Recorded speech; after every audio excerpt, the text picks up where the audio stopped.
Shalom, shalom, shalom, shalom chez vous à la maison. Que le Seigneur vous bénisse. Je vous dis shalom. Vous êtes bénis de la part de l'Éternel. Je veux prier. Soyez connectés, soyez branchés. Seigneur Dieu Tout-Puissant, nous te recommandons ces instants, que tout ce que nous aurons à dire ou à faire, que cela t'honore et te glorifie. Je bénis tous les enfants de Dieu. Je bénis tout ton peuple. Maman, je vous bénis. Papa, je vous bénis.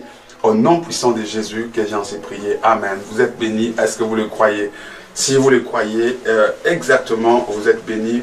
Rien n'est impossible à Dieu. Tout est possible à celui qui croit. Moi, je crois en la bénédiction de l'Éternel dans votre vie. Je crois à la faveur de Dieu dans votre vie. Je crois au bonheur de Dieu dans votre vie. Je crois, si vous le croyez avec moi, dites je crois. Maman, dites je crois.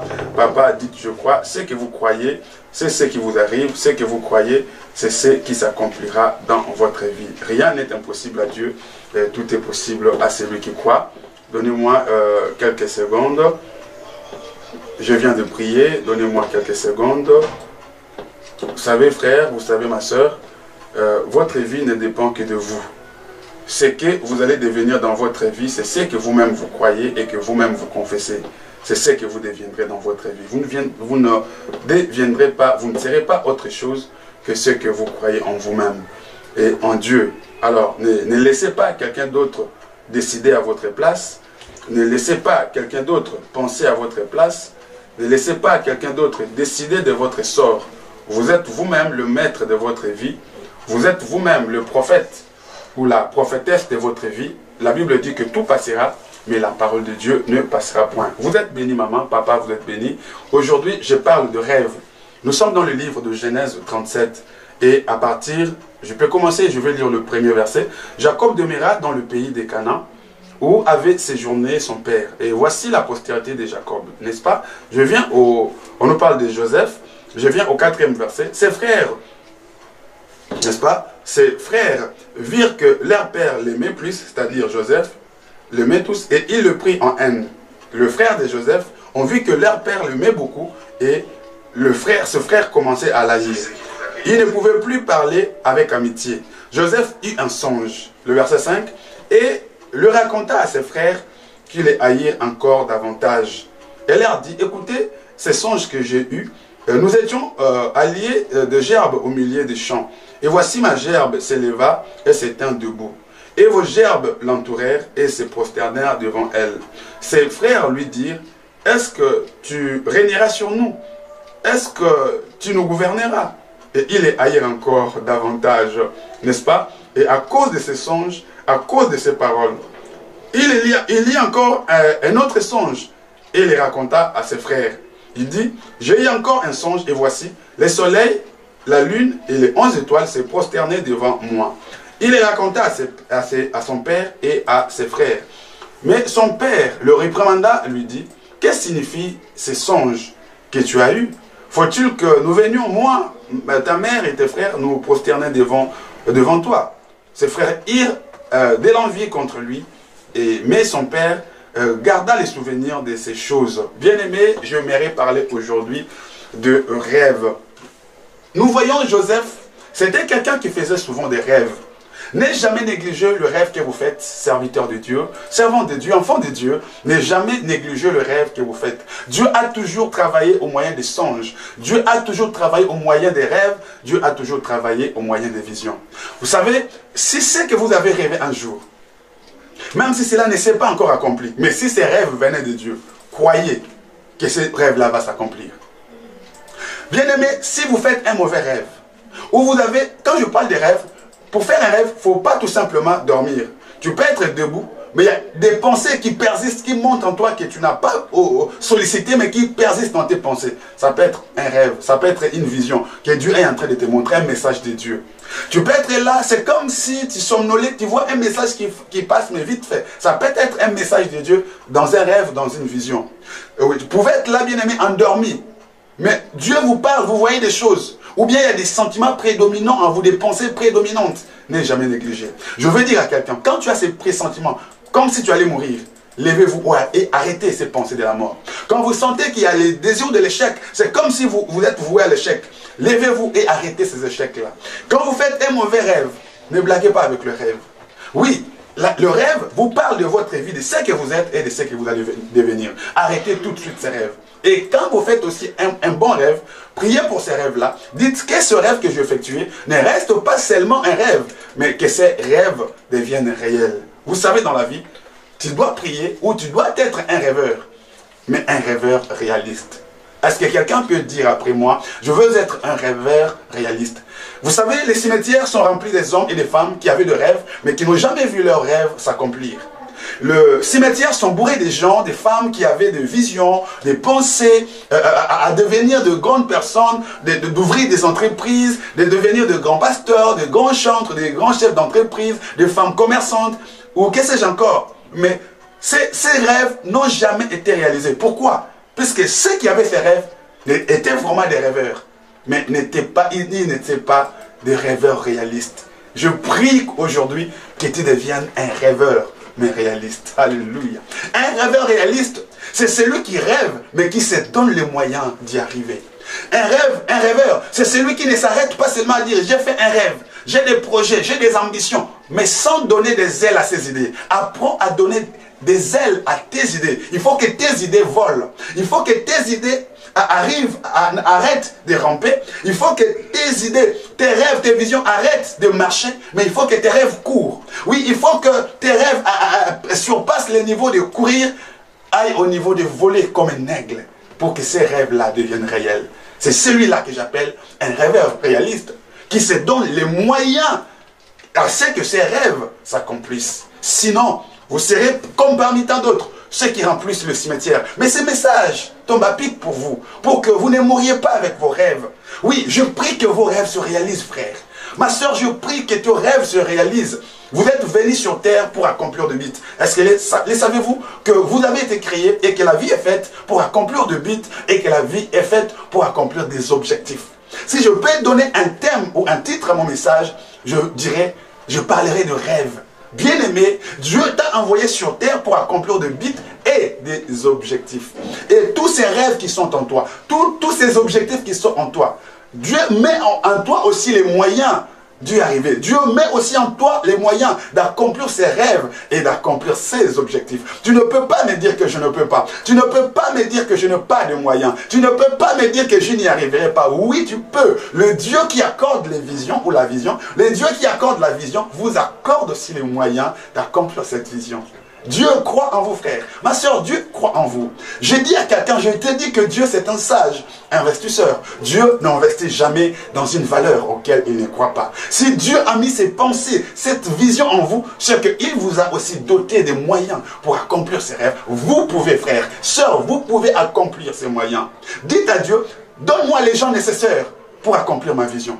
Priez à Dieu, donne-moi les gens nécessaires, donne-moi les moyens nécessaires qui m'accompliront à l'accomplissement de ma vision. Si vous sentez que vous êtes bâclé, vous êtes borné, vous n'y arrivez plus, dites à celui qui a donné ces rêves, dites à l'auteur de ces rêves, de cette vision, de ces sentiments, de ces pensées, donne-moi les moyens nécessaires, donne-moi les personnes nécessaires qui pourront m'accompagner à accomplir ces rêves, à accomplir ces visions. Oui, ce qui te tue, ce qui te détruit, tu veux tout simplement réaliser ces rêves-là un seul jour, ou pendant un seul mois. Vous savez, il y a des rêves qui durent des années, des rêves qui font des années ou qui font des années pour voir le jour. Le problème avec toi, ne cherche pas à tout gagner ou à tout réaliser d'un coup. Commence à marcher même en tâtonnant. Si tu ne peux pas marcher, tâtonne. Continue de tâtonner. Si tu ne peux pas courir, marche. Si tu ne peux pas courir, marche. Et si tu ne peux pas marcher, mets-toi à voler. Mais si tu ne peux pas voler non plus, mets-toi à marcher. C'est-à-dire, petit à petit, tu arriveras. Prends les choses les unes après les autres. Accomplis les choses les unes après les autres. Et aussi ton problème, tu as des rêves, tu as des visions, tu as des ambitions, mais tu ne te fixes pas des objectifs. Tu dois te fixer des objectifs à moyen terme. Ce que tu dois accomplir au bout d'une semaine, d'un mois, de 2 mois. Tu dois te fixer des objectifs à moyen terme. Ce que tu dois accomplir au bout de 3 mois, au bout de 5 mois. Tu dois aussi avoir des objectifs à planifier ou à réaliser, qu'on appelle des objectifs à long terme. C'est-à-dire, commence avec des courts objectifs, avec des moyens objectifs, et petit à petit, tu avanceras. Alors, sur ce, je te dirais de ne jamais négliger le faible commencement. Certes, tu trouves que c'est rien ce que je fais. C'est négligeable. Certes, tu rencontres des gens qui viennent te décourager, ça ne marchera jamais, qui ont échoué dans ce domaine de la vie, qui voudront aussi t'affaiblir pour que tu abandonnes. Mais je te dis que la vie, dans la vie, il n'y a pas que les champions qui ressuscitent. Il n'y a pas que des professionnels qui ressuscitent. Ce n'est toujours pas ceux qui étaient intelligents à l'école qui ressuscitent dans la vie. Ce n'est toujours pas ceux qui étaient premiers à l'école qui ressuscitent dans la vie. Nos professeurs de l'université, de l'école, plus intelligents qu'ils sont, nos maîtres qu'ils ont été, n'ont toujours pas atteint des postes élevés supérieurs. Mais des personnes qui étaient négligées ou qui n'étaient pas forcément intelligentes, vous les voyez occuper des places importantes dans la société. C'est pour te dire que ne néglige pas, n'écoute pas ceux qui viennent te décourager, n'écoute pas les vaincus d'hier. Est-ce que tu sais que dans la vie, il y a des gens qu'on appelle les vaincus d'hier, ceux qui ont été vaincus dans un domaine, voudront aussi t'influencer pour que toi aussi tu abandonnes. C'est comme si, comme ils ont échoué, que toi aussi forcément tu dois échouer. Même si ton frère jumeau ou ta soeur jumelle a échoué, même s'il a échoué, cela ne veut pas dire que toi aussi tu échoueras. Même si ton père, ta mère a échoué dans un domaine, même si ton ami proche a échoué dans un domaine, ne l'écoute pas. Suis ton cœur, suis la voix de ton cœur, suis la voix de ton cœur. Dieu parle dans ton cœur. Et là maintenant que tu me suis, c'est Dieu qui te parle. Si tu es convaincu dans ton cœur que ces projets viennent de Dieu, que ces rêves viennent de Dieu, même si les grands acceptent de commencer ces projets, mais petit à petit, de prendre les choses les unes après les autres, et associe-toi aux hommes qui peuvent t'aider à réaliser ces rêves. C'est vrai, ne dis pas que je suis seul, on commence à réussir d'abord seul. Oui, commence avec les moyens de bord, commence à mettre les choses en place, et en acheminant, Dieu mettra des gens à tes côtés. Si tu ne vois personne à tes côtés, prie au bon Dieu, envoie-moi des bonnes personnes, les personnes de ma destinée, les gens de ma destinée, l'époux de ma destinée, l'épouse de ma destinée. Alléluia. Bien-aimé, ces gens te pousseront à réussir. Et ces gens t'aideront à atteindre tes objectifs. Oui, n'aie jamais négligé le potentiel que Dieu a placé à tes côtés.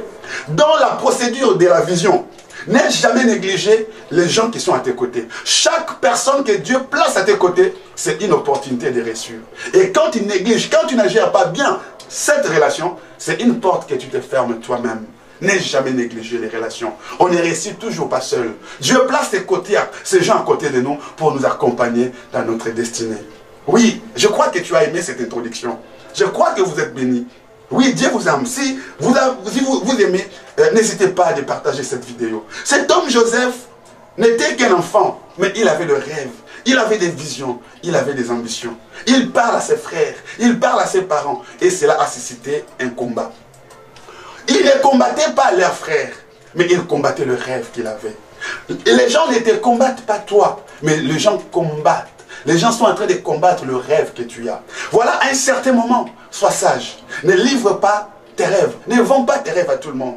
Il y a des gens qui ont parlé de leurs rêves, de leurs projets, de leurs ambitions. Je vais commencer tel projet, je vais commencer telle société, je vais commencer ceci, cela. Et les gens ont pris cela pour aller commencer avant que lui-même ne commence. J'ai trouvé un fiancé, j'ai trouvé une fiancée. Oui, sois réservé, même dans les réseaux sociaux. C'est là, tu ne gagneras rien en exposant ta fiancée ou ton fiancé sur les réseaux sociaux. Il y a de ces choses qu'il faut gérer en cachette et avec sagesse. Oui, ces projets n'ont pas encore vu le jour. Pourquoi tu veux exhiber au vu de tout le monde ce que tu n'as pas encore reçu? Oui, sois sage. Évite des combats inutiles. Hésite des combats. Il y a de ces choses, si vous les faites, ça vous amène des combats précoces, mais qui sont des combats inutiles. Puisque vous n'avez pas été sage, vous n'avez pas été discret. Oui, sur cette démarche, oui, sois discret et sois sage.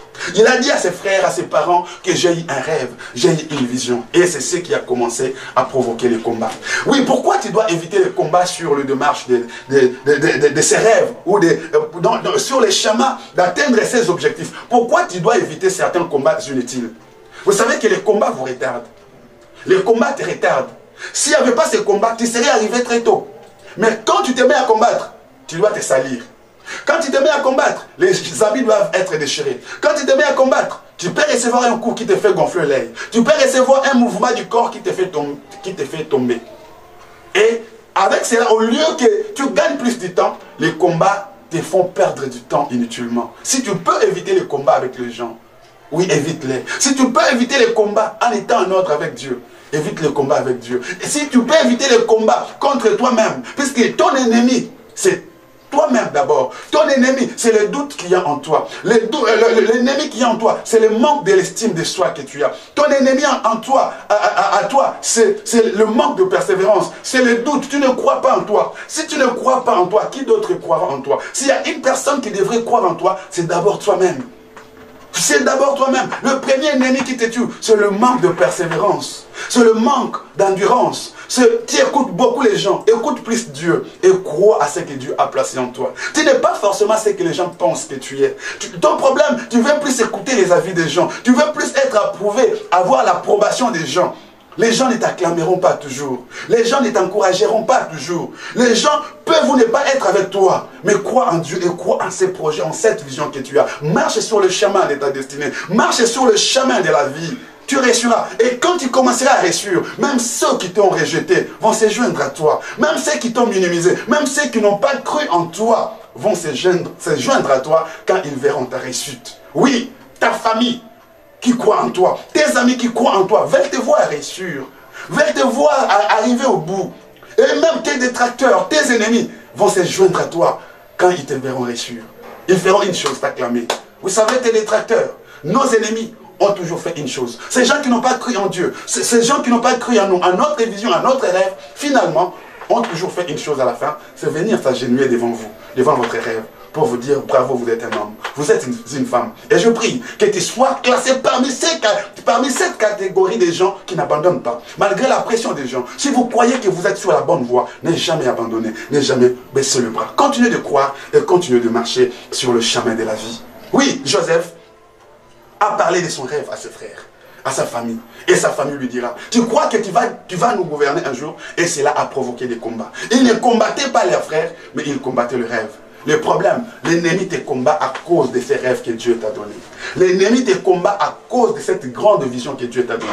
Peut-être aujourd'hui tu ne vois rien, mais le diable, l'ennemi voit ce que toi tu seras demain. Il voit le potentiel qui est en toi. Oui, tu as tellement un potentiel. Oui, aujourd'hui tu te vois un perdant. Oui, mais tu ne crois plus en toi. Est-ce que, sais-tu que la plupart des gens qui réussissent aujourd'hui, c'était le perdant d'hier. C'était les gens qui ont pleuré hier, les gens qui ont échoué hier, mais qui aujourd'hui sont des grandes personnes. Regarde au Congo, la plupart des présidents qui ont dirigé au Congo, la plupart c'était des hommes de forêt. Mobutu n'avait jamais fait des études avant. N'avait jamais fait des études universitaires, des études supérieures. Oui, mais il est devenu président de la République. Le président feu, Mzee Laurent Désiré Kabila, était un homme de brousse. Oui, il était inconnu du grand public, mais il est devenu président. Le récent président Joseph Kabila, il n'a pas fait des études supérieures, mais il est devenu président de la République. Ce ne sont toujours pas les meilleurs qui réussissent dans la vie. Oui, ce sont les gens qui ont pleuré hier, ce sont les gens qui ont souffert hier, mais qui tiennent bon, qui n'abandonnent pas, qui atteignent leurs objectifs, qui se donnent des moyens d'y arriver, qui ne parlent pas seulement, mais qui savent saisir leurs opportunités. Quand on a dit au président Joseph Kabila que tu dois prendre la place de ton père, il ne s'est pas dit que je ne sais pas gouverner, je ne sais pas parler français, je ne sais pas faire ceci, je n'ai jamais gouverné. Il a tout simplement saisi son opportunité. Oui, saisis ton opportunité. Il y a de ces choses qui ne reviennent jamais deux fois dans la vie. Il y a de ces choses qui ne viennent qu'une seule fois. C'est à vous d'entrer dans ce train, même si vous ne connaissez rien. Plongez-vous, jetez-vous. Allez-y, vous allez comprendre au fur et à mesure. Vous allez apprendre au fur et à mesure. Ne dites pas que je ne sais pas marier, je ne peux pas me marier. Je n'ai pas encore l'âge de me marier. Oui, peut-être que le monsieur que tu négliges aujourd'hui, tu ne vas plus jamais rencontrer un tel monsieur dans la vie. Peut-être la fille que tu négliges aujourd'hui, peut-être que sur ton chemin, tu ne rencontreras plus jamais une telle fille. Saisis cette opportunité, frère. Si ton cœur te dit d'y aller, vas-y. Ferme les oreilles à ce que les gens peuvent penser ou dire. C'est toi le maître de ta vie. C'est toi la maîtresse de ta vie. Ils ne combattaient pas leurs frères, mais ils combattaient sa vision et son rêve. Les gens te combattront à cause de ta vision ou de ton rêve. Forcément, si ton rêve, si ta vision dépasse l'entendement des autres, les gens se mettront à combattre. Voilà Joseph combattu, voilà Joseph éprouvé, mais il n'a jamais abandonné. Dieu lui montrait que tu vas devenir un homme élevé en dignité. Lui croyait que ça allait s'accomplir du jour au lendemain, mais cela a pris plusieurs années avant que cela voie le jour. Bien aimé, entre la promesse, entre le rêve, la vision et l'accomplissement, il y a une fossé, il y a un gouffre, il y a un trou. Alors, dans ce gouffre, dans cette fossé, de la promesse, de la vision à l'accomplissement, il y a des problèmes. Si Dieu pouvait te les montrer, tu allais dire à Dieu, Dieu, reste avec tes rêves, reste avec tes ambitions. c'est ce que tu es en train de vivre. C'est vrai, tu as reçu une prophétie. Tu as reçu une vision. Tu as eu des idées qui t'ont monté à cœur. Tu as eu des choses que tu as commencé. Mais aujourd'hui, tu te dis, mais pourquoi je me suis engagé? Pourquoi j'ai commencé? Est-ce que je veux vraiment y arriver? Oui, c'est ça le chemin de l'élévation. C'est ça la vision, le chemin de l'accomplissement. C'est quoi? C'est le chemin des trahisons. Le frère, ses frères le voient. Ses frères de la même famille lui disent, vont se dire, nous allons maintenant les tuer. Nous allons les tuer. Alors, Dieu a intervenu, est entré dans l'un de ses frères. Ne les tuons pas. Sur les chemins de l'accomplissement, les combats viendront, les épreuves viendront, mais Dieu suscitera quelqu'un pour te protéger, pour t'épargner. Ces saints anges seront avec toi pour te protéger. Alors, on les jette dans une citerne. Une citerne, on l'humilie, on l'enterre. Frère, sur les chemins de l'élévation, sur les chemins de ta destinée, tu seras enterré. Tu seras humilié. Ils vont se dire, c'est fini pour lui. Mais c'est lui qui t'a donné les rêves, c'est lui qui t'a donné la vision, te donnera les moyens d'en sortir. Aussi longtemps que la vision, la promesse ne s'est pas encore accomplie, Dieu ne te laissera pas. Dieu a fait qu'on puisse quand même les ressortir de ces gouffres, de cette citerne.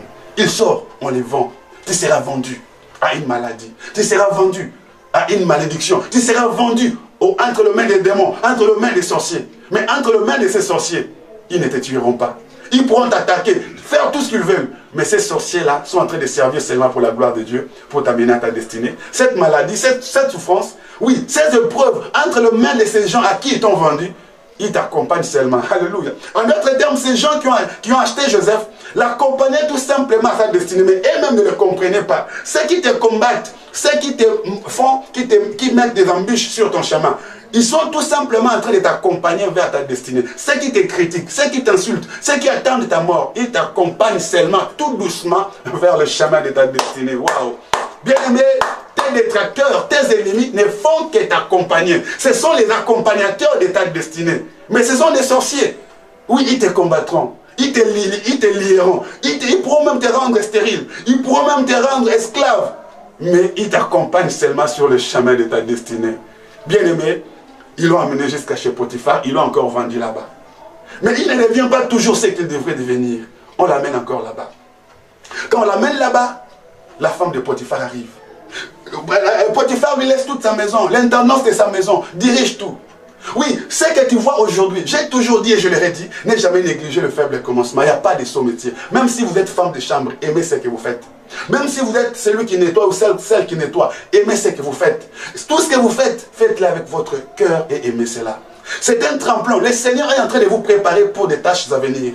Il était intendant chez Potiphar, mais Dieu lui préparait pour des hautes fonctions. Tu peux être femme de chambre, tu peux avoir un travail négligeable selon toi, mais Dieu te prépare comme chef d'entreprise, c'est que tu seras demain. Ne néglige pas. Dieu veut que tu apprennes de bonnes bases. Comment diriger, comment nettoyer, comment orienter. Voir comment les autres te dirigent. Pour que quand toi tu deviendras chef ou élevé, que tu apprennes à faire. N'aie jamais négligé. Dieu te prépare pour de grandes choses. Et en arrivant là-bas, la femme de Potiphar viendra lui dire, tu sors avec moi. Il pouvait se dire, waouh, comme Dieu m'avait dit que je serais élevé, sûrement c'est ça l'occasion. Quand nous allons tuer Potiphar, et moi et sa femme, nous allons continuer à régner sur sa maison, et la vision de Dieu va s'accomplir. Bien-aimé, ne meurs pas dans la maison de Potiphar. La maison de Potiphar, beaucoup de ministres sont morts là-bas. Beaucoup de rêves sont morts dans la maison de Potiphar. Mais Joseph n'a pas cédé. Si Joseph avait cédé dans la maison de Potiphar, bien-aimé, son rêve ne serait pas accompli. Je vais dire, ne cède pas aux tentations. Oui, les voies du diable sont pavées de bonnes intentions. Mais la première chose, il faut savoir dire non. Même s'il insiste, il faut savoir dire non aux intentions du diable, aux tentations du tentateur. Bien aimé, dans la maison de Potiphar, c'est là que le rêve se brise. C'est là que le rêve s'éteigne. Mon frère ne cède pas, ma soeur ne cède pas. Accepte de souffrir, accepte de manquer, mais reste fidèle à Jésus. Tu as un grand rêve. Je veux dire à quelqu'un, c'est bien d'avoir les rêves, c'est bien d'avoir une vision que Dieu t'a montré, de marcher sur ta vision, sur ton chemin, sur ta vision, sur ton rêve. Pourquoi? Les visions, le rêve protègent. Pourquoi Potiphar, pourquoi Joseph n'est pas tombé avec la femme de Potiphar? C'est puisqu'il avait une vision, il avait un rêve. Alors il savait que je ne suis pas n'importe qui. Je ne peux pas tomber ici puisque j'ai une vision. Bien aimé, c'est lui qui a une vision, c'est lui qui a un rêve, ne fait pas du n'importe quoi. Tu ne peux pas, tu n'as pas les droits, même si les autres sont en train de boire, même si les autres sont en train de se prostituer, même si les autres sont en train de se distraire, toi tu ne peux pas. Toi tu as une grande vision. Un homme de vision, c'est un homme de discipline, une femme de discipline, quelqu'un de discipliné, il sait ce qu'il veut. Ça il peut faire, ça il ne peut pas faire pour protéger sa vision et ses rêves. Il a tenu bon. Et comme il a tenu bon, Dieu lui fait passer un niveau supérieur. Vous ne réussirez jamais. Vous n'entrerez pas dans votre prochaine dimension si vous ne réussissez pas dans la maison de Potiphar. Si vous ne réussissez pas cette tentation. Tout celui qui gagne une tentation passe à un niveau supérieur. Mais pour lui, le niveau supérieur, c'est encore une épreuve. C'est encore un combat très terrible. Oui, la femme de Potiphar va dire, regarde, les preuves sont là. Ses habits sont là. Quand une femme brandit les preuves des vêtements, personne ne peut réfuter ces allégations. Personne ne peut réfuter ce que la femme est en train de dire, puisque les habits sont là, les preuves sont là. Frère, c'est ton chemin de l'élévation. Il arrivera qu'on montrera même de preuves. Écoutez, c'est sa voix. Écoutez, c'est son image. Regardez, les preuves sont là. Mais tout le monde croit. Mais Dieu seul qui connaît le cœur, qui sonde le cœur. Peut-être que tu es en train de traverser ce chemin d'humiliation, où il y a même des preuves sur ton nom, où tu pleures, mais tu dis je suis innocent, mais personne ne peut te croire. Le Dieu, le maître de la vision, croit en toi. L'essentiel, c'est pas ce que les gens ne croient pas en toi, mais c'est ce que le maître de la vision, celui qui est capable de le rendre réel, est avec toi. Oui, il était là, il pleurait. Et cela l'amène encore à la prison. Au lieu de voir l'accomplissement du rêve, au lieu de voir la gloire, il ne vit que malheur sur malheur. On pouvait aussi dire qu'il a une malédiction et qu'il a une poisse. Toute souffrance n'est toujours pas synonyme de malédiction. Toute souffrance n'est toujours pas synonyme de démons. Dieu peut permettre que tu traverses un chemin de la mort. Accepte. Au bout du tunnel, il y a la victoire. Si tu veux voir le bout du tunnel, il faut traverser ce tunnel. Je reprends. Si tu veux voir le bout du tunnel, vous êtes obligé de traverser ce tunnel. Même s'il fait sombre, vous êtes obligé d'y traverser. Si vous voulez aller à la terre promise, vous êtes obligé d'entrer dans la mer rouge. Même si la mer fait peur, même si vous croyez que les deux côtés de la mer vont s'associer encore et vous allez vous engouffrer, vous êtes obligé de porter cette croix. Il se retrouve encore en prison. Et quelle prison? La prison du roi, où il y a les rois gardaient les hommes élevés en dignité. Bien-aimés, où ces travailleurs, ou des personnes qui étaient gradées, qui travaillaient avec lui. Il a souffert là-bas. Mais comme il avait un rêve, comme Dieu n'oublie jamais les rêves, comme Dieu n'oublie jamais les visions, ton corps peut être en train de souffrir dans le célibat, dans la maladie, dans les échecs. Mais Dieu n'a pas oublié les rêves en toi. Alléluia. Oui, tu peux être en train d'en dire pendant que tu me suis. Tu vis des choses contraires à ce que Dieu t'avait dit. Tu vis des choses contraires à ce que la prophétie avait annoncé. Dieu voit toujours les rêves en toi. Si c'est Dieu qui a dit, si c'est Dieu qui a promis, il va l'accomplir. Un jour, quelqu'un d'autre va faire un rêve dans la prison. Les rêves que la personne va faire dans la prison, comme lui avait un don d'interpréter les rêves, les songes, il a interprété les rêves. Il a dit, quand il sortira, ne m'oubliez pas. La première personne est sortie, comme il avait dit, il a été tué par le chef. La deuxième personne, comme il avait interprété les songes, le roi l'a épargné. Et il dira, c'est lui qui avait été épargné, souviens-toi de moi quand tu sortiras. Mais bien qu'il est sorti, cet homme l'a oublié en prison. Oui, les gens à qui tu as fait du bien vont te trahir, vont t'oublier. Mais garde toujours ce bon cœur que tu as. Je sais que les souffrances déforment le cœur. Mais tiens bon, demande ce nouveau cœur à Dieu. Si le premier cœur a été détruit par les chocs et les déceptions, demande un nouveau cœur. Si le premier esprit a reçu des coups de choc, demande encore un esprit nouveau.